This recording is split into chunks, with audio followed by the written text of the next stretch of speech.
My dad faked cancer scare to make me sign over my college fund for emergencies, only for me to find out them used it to remodel their kitchen for my influencer sister's cooking channel because college rarely lands you with a real job. So I quietly took a job abroad and went no contact. They only found out 3 years later when they tried to contact me for more money after sister's influencer journey cost them their entire retirement. I'm 25 now. But this all started when I was 22 and about to graduate college. I had been incredibly fortunate because my grandparents on my mom's side had set up a college fund for me when I was born. It wasn't a massive amount, but it was enough to cover my tuition at a decent state school, plus some living expenses. My parents, Dad especially, always made a big deal about how responsible I was with money, how proud they were that I was getting my degree in computer science without putting them in debt. My sister Evelyn is 2 years younger than me. She's always been the creative one in the family. While I was studying algorithms and data structures, she was making TikToks and Instagram posts about her cooking experiments. She's genuinely talented at cooking. I'll give her that. But she had this dream of becoming a big food influencer. My parents, especially Mom, were always gushing about her follower count and how she was going to be the next big thing. The thing is, Evelyn had always been the favorite, not in an obvious way, but in all those little ways that add up over time. When she wanted a new camera for her content, they bought it immediately. When I needed a new laptop for my programming classes, I had to save up for months for my part-time job at the campus IT help desk. When she got a C in chemistry, they hired a tutor. And when I struggled with advanced calculus, they told me to figure it out or switch majors, but I didn't really mind because I was focused on my own path. I had a solid GPA, good internship prospects, and I was actually excited about my future in tech. I had interviews lined up at several companies for after graduation, and everything seemed to be falling into place. Then about 2 months before graduation, Dad called me with devastating news. He told me he had been to the doctor for some routine tests and they found something concerning. He said the word cancer and my heart just dropped. He explained that he needed to start treatment immediately, but their insurance wasn't going to cover everything. He was talking about experimental treatments out of network specialists, the whole 9 yards. I was completely shaken. Dad had always been this strong, invincible figure in my life. He worked in construction management and he was always the guy who could fix anything, lift anything, handle any crisis. The thought of him being sick was terrifying. He asked if I could access my college fund to help with the medical expenses. He promised it was just temporary, that once the insurance sorted things out and he got back to work, he'd pay me back with interest. He kept saying it was an emergency, a life or death situation, and that the money wasn't doing any good just sitting there when he needed treatment right away. I was torn between I had been planning to use the remaining money in that fund for graduating school. I had already been accepted to a master's program that would start in the fall, and I was going to need that money for tuition. But how do you say no when your father says he might die without treatment? The fund was technically in my name since I had turned 18, but Dad had always been involved in managing it. He knew all the account details and he had helped me set up the withdrawals for my undergraduate expenses. He made it sound so reasonable, so temporary, so necessary. I signed the paperwork to transfer the money. It was about $35,000 that was left in the account. Dad was so grateful. He kept hugging me and telling me I was saving his life. Mom was crying, telling me how proud she was of me for stepping up for family. Even Evelyn seemed touched by the whole thing, posting on her Instagram about how amazing her big brother was for helping Dad through his health crisis. For the next few weeks, I threw myself into finishing my final semester. I deferred my graduate school acceptance, figuring I'd reapply the following year once Dad was better and could pay me back. It was disappointing, but family comes first, right? But then weird things started happening. Dad didn't seem to be going to any appointments. I offered to drive him to treatments and he always had excuses about why he needed to go alone or why they were rescheduled. He didn't look sick. He wasn't losing weight or losing his hair or showing any of the signs I expected from someone going through cancer treatment. I started getting suspicious, so I did something I'm not proud of. I went through his wallet when he was in the shower one day and looked at his insurance cards and any medical paperwork. I couldn't find anything about cancer treatments or oncologists. What I did find was a business card for a kitchen remodeling company. That's when I started paying attention to other things. Mom had been mentioning how excited Evelyn was about some new project, but she was being vague about the details. There had been contractors coming to the house, but they always seemed to be there when I was at school or work. Evelyn had been posting less on social media lately, which was unusual for her. Then one day I came home unexpectedly because my professor had canceled class and I walked into a completely torn-apart kitchen. There were contractors everywhere, and Evelyn was standing in the middle of it all with an expensive-looking camera crew, filming herself, talking about her vision for the space. I stood there in shock and Evelyn saw me and got this deer in headlights look. She tried to play it off like it was a surprise for the family, but I could see the guilt written all over her face. That evening, I confronted my parents. At first, Dad tried to maintain the cancer story, but I pressed him on specifics. What kind of cancer? What was his treatment plan? What hospital was he going to? Could I speak to his doctor? The more questions I asked, the more his story fell apart. Finally, Mom broke down and admitted the truth. There was no cancer. Dad had made up the whole thing because Evelyn had this opportunity to partner with a major food brand, but she needed a professional-grade kitchen to film her content. The brand was potentially going to sponsor her channel, which could lead to a cookbook deal, maybe even a Food Network show. They saw it as an investment in Evelyn's future. Dad actually said that college rarely lands you with a real job anyway, that Evelyn's influencer career had more potential than my computer science degree. He said I'd be fine because I was smart and resourceful, but Evelyn needed help to reach her potential. I was absolutely devastated, not just because of the money, but because of the betrayal. They had made me think my father was dying. I had cried myself to sleep worrying about losing him. I had given up my graduate school plans. I had been telling my friends and professors about my family's medical emergency.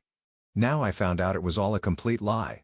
The worst part was how they tried to justify it. They kept saying it was still family money being used for family purposes. They acted like I was being selfish for being upset. Dad even suggested that when Evelyn's career took off, she'd be able to support the whole family.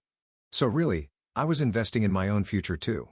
Evelyn, for her part, seemed genuinely sorry, but she also didn't offer to stop the kitchen renovation or give the money back. She said she'd pay me back once her channel started making money, but she couldn't give up this opportunity. I realized that night that I couldn't stay in that house or even in that city anymore. These people had looked me in the eye and lied to manipulate me into giving up my future for Evelyn's pipe dream. The trust was completely broken. I had been applying for jobs and I actually had an offer from a tech company that had a branch office in Dublin. It wasn't my first choice originally because it meant moving abroad, but suddenly it seemed like exactly what I needed.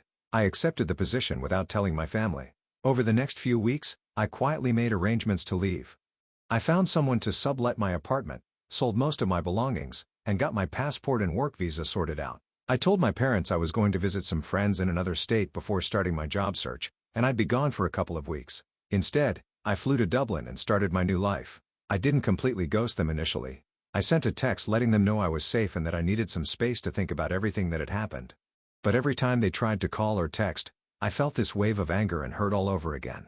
Mom would send these long messages about how much they missed me, how we needed to work things out as a family. Dad would send shorter texts asking when I was coming home. Evelyn would send pictures of her new kitchen and updates about her follow account as if that would somehow make everything okay.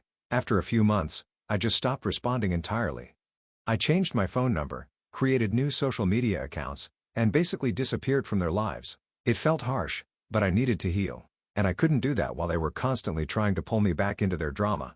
Life in Dublin was actually amazing. The work was challenging and rewarding.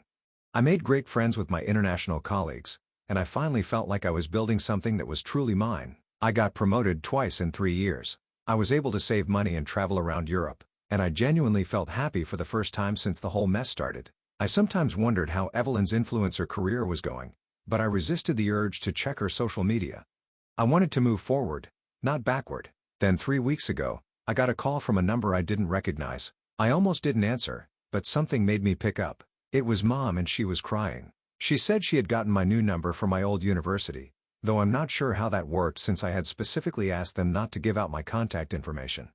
But apparently, she had convinced someone in the alumni office that it was a family emergency. She told me that Evelyn's influencer career had crashed and burned spectacularly. Apparently, the brand deal fell through after a few months when Evelyn's engagement rates weren't meeting their expectations. The cookbook deal never materialized. The Food Network opportunity turned out to be just a preliminary conversation that went nowhere. But Evelyn, convinced that she was on the verge of making it big, had kept spending money on equipment, marketing, professional photos, and even hiring a manager. She had maxed out credit cards and taken out personal loans to fund her content creation. Mom and Dad had co-signed on some of those loans and had been helping her make payments when it became clear that the influencer thing wasn't working out.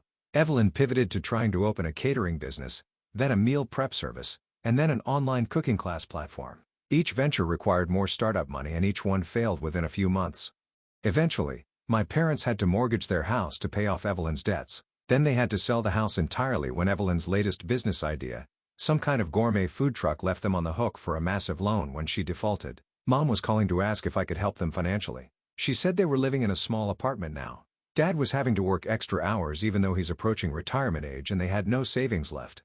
She kept saying how sorry they were about what happened with my college fund and how they realized they had made a terrible mistake. The thing that really got to me was when she said, they had been trying to find me for over a year, but I had covered my tracks too well. She said they missed me terribly and just wanted their son back. I honestly didn't know what to say. Part of me felt vindicated that Evelyn's dreams had crashed and burned after they sacrificed my future for her. But part of me also felt sorry for my parents who are genuinely struggling now and facing retirement with nothing. I told Mom I needed time to process everything that I call her back. That was 3 weeks ago, and I still haven't called back. I keep picking up the phone and then putting it down again. Thing is, I'm doing really well now. I have a great job. I'm in a serious relationship with an amazing woman I met here, and I'm actually in the process of applying for Irish citizenship. My life is good and I'm happy, but I also can't shake the feeling that maybe I should help them. Not because they deserve it, but because they're still my family. At the same time, I'm angry that they only reached out when they needed money. For 3 years, they let me disappear without really trying to find me or make amends. They only tracked me down when Evelyn's failures finally caught up with them and they needed a bailout. I also keep thinking about the fact that they never really apologized for the lie about cancer. Mom said they were sorry about the college fund situation, but she framed it more like a financial mistake than a deep betrayal it actually was. They made me think my father was dying to manipulate me into giving up my future. And I don't think they fully understand how devastating that was. So I guess my question is, am I wrong for not immediately jumping in to help them? Should I continue with the no contact or should I try to rebuild some kind of relationship? And if I do decide to help them financially, how do I set boundaries to make sure they don't see me as their emergency bank account? I'm really struggling with this and I could use some outside perspective. Update 1. I didn't expect my post to get so much attention, but thank you to everyone who took the time to read and respond. The overwhelming consensus was that I shouldn't feel guilty about my family's situation and that I should be very careful about re-engaging with them. A lot of you shared your own stories about toxic family situations, and it really helped me feel less alone in this. After reading all the comments and thinking about it for a few days, I decided to call my mom back. I figured I at least owed her a conversation even if I ultimately decided not to help. The call was intense. Mom immediately started crying when she heard my voice and she kept saying how much they'd missed me and how worried they'd been. She said they had tried to respect my need for space, but they had been hoping I'd eventually come home. I asked her directly why they had only reached out now when they needed money instead of trying to contact me earlier just to rebuild our relationship. She got defensive and said, they had tried, but I had made it impossible to find me. I pointed out that if they could track me down through my university now, they could have done it years ago. That's when she admitted that Dad had been against contacting me earlier. He felt like I had abandoned the family and that if I wanted to come back, I should make the first move. But now that they were in financial trouble, he had agreed to let her try to find me. I asked about Evelyn and how she was handling everything. Apparently, she's moved back in with them and is working as a server at a chain restaurant while trying to figure out her next move. Mom said, Evelyn feels terrible about how everything turned out and wants to apologize to me personally. Then Mom started getting into the details of their financial situation and it's actually worse than she had initially let on. They don't just owe money on Evelyn's failed businesses. When they sold the house, they still owed more on the mortgage than it was worth because they had refinanced it several times to fund Evelyn's ventures. So they walked away from the sale with nothing and still had some debt left over. Dad had to take a job at a big box hardware store to supplement his construction work because his body can't handle full-time physical labor anymore. Mom, who hadn't worked outside the home in over 20 years, got a part-time job at a grocery store. They're barely covering their basic expenses, and they have no emergency fund or retirement savings left.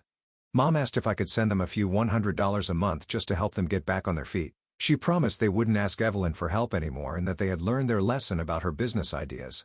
I told her I needed more time to think about it, but I also asked her some hard questions. I asked if she understood why I had left and why I felt so betrayed. I asked if she realized that lying about cancer wasn't just about the money, but about making me think I was losing my father. She got quiet for a long time, and then she said she thought I was being dramatic and holding a grudge. She said what they did was wrong, but it wasn't malicious and families are supposed to forgive each other.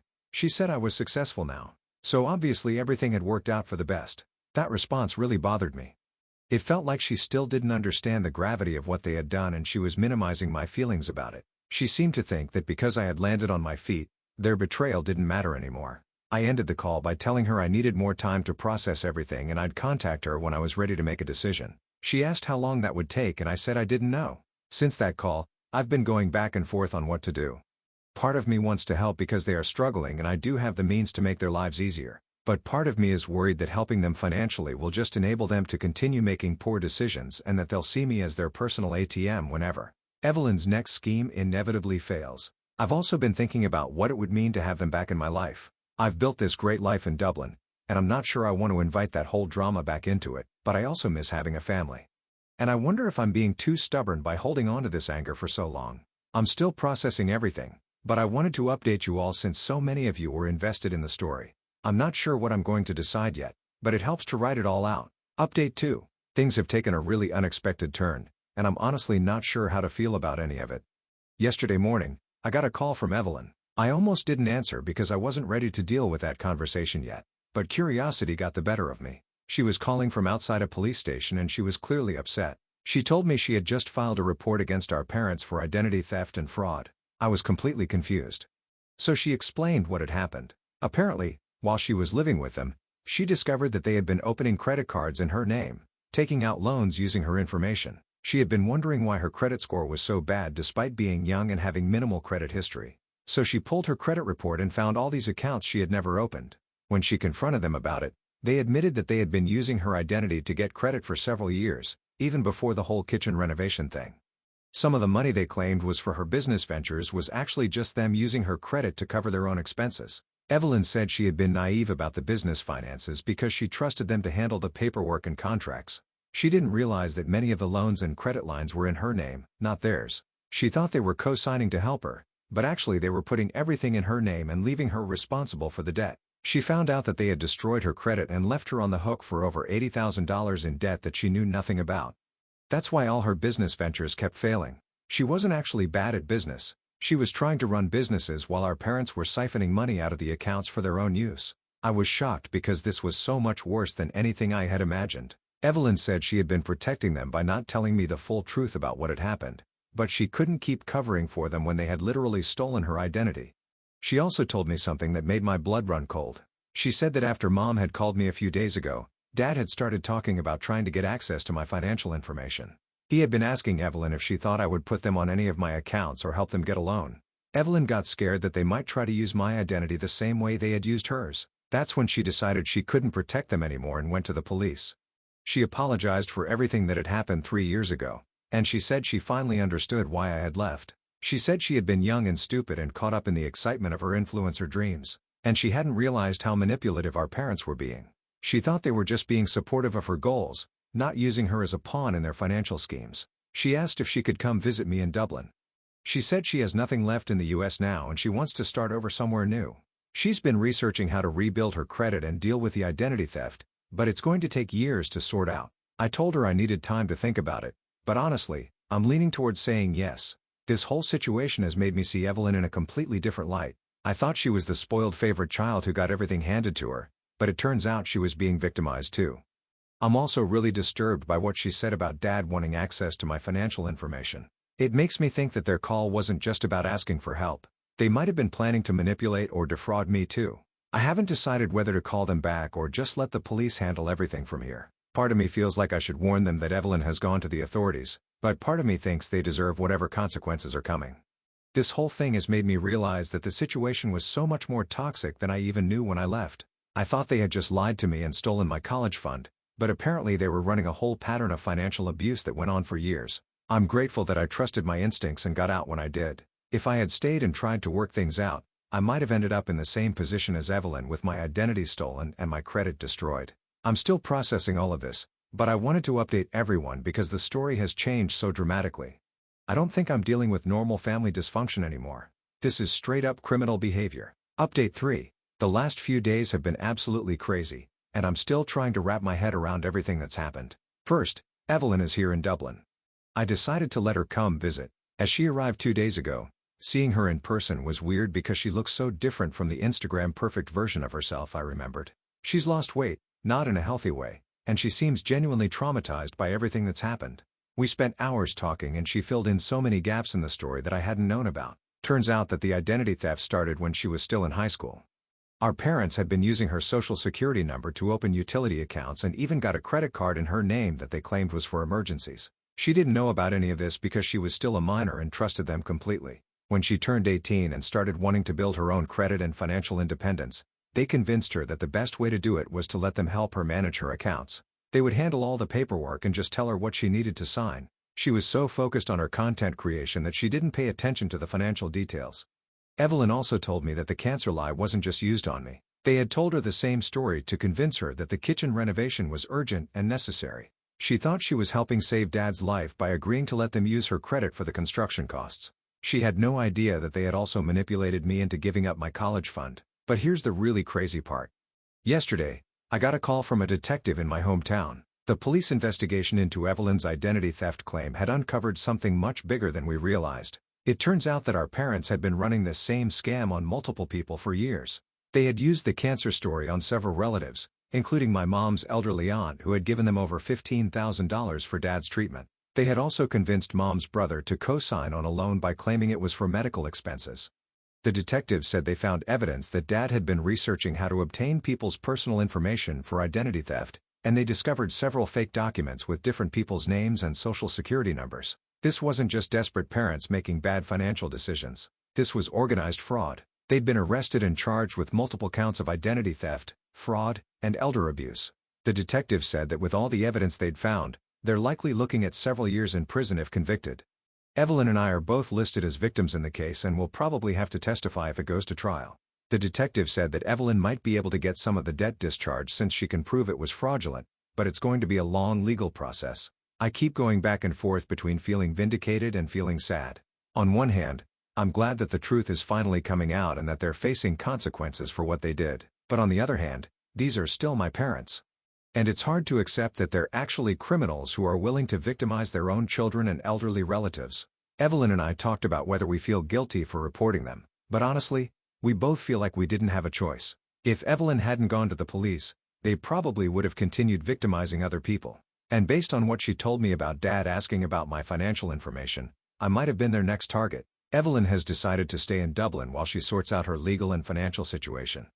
She's applied for a few jobs and she's looking into getting a visa that would let her stay here legally. She said she wants to start completely over and build a life that's actually hers. We're both in therapy now, trying to process the fact that our parents aren't who we thought they were. It's been helpful to have each other to talk to since we're the only ones who really understand what it was like growing up in that house. I've been thinking a lot about the people who commented on my original post, telling me not to feel guilty and to prioritize my own well-being.